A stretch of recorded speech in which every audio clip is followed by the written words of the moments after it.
Alright, this is Kyle with Home Detective Property Inspections. Today I'm going to talk a little bit about GFCIs and a little bit about how they operate.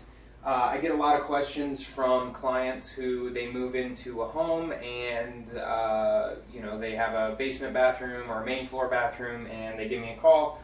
Hey Kyle, the outlet in the bathroom isn't working.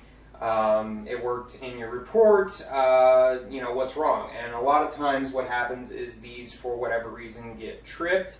A ground fault interrupting circuit is there for your protection. It's for safety. It's typically within, a handful of feet of a wet location, exterior locations, garages. Some of this changes depending on the ages of the homes.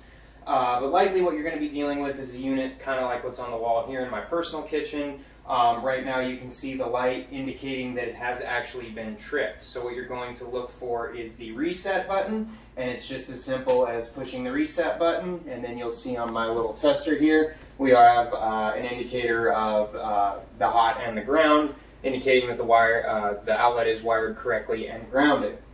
If you hit the test button, it goes ahead and trips the reset for the GFCI again, and then we just simply reset it.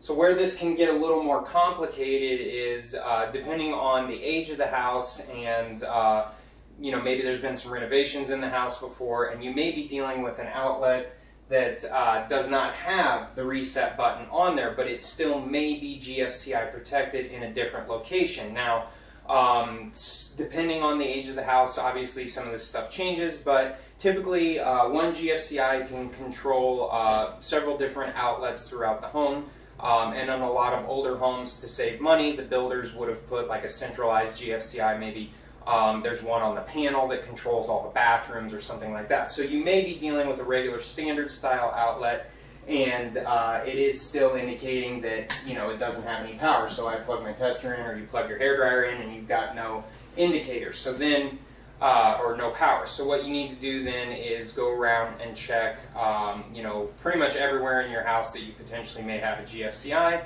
and see if that outlet is connected to the GFCI somewhere in the house. So you may have a main floor bathroom, but the GFCI reset for whatever reason is in the basement or in the garage or in the master bathroom. So again, if you have an outlet in a garage, in a bathroom, somewhere within 3 foot, 6 foot of a wet location, look around to see if you have another GFCI somewhere else in the house that may be tripped and needs to be reset before you start paying an electrician to come out and do that, basically.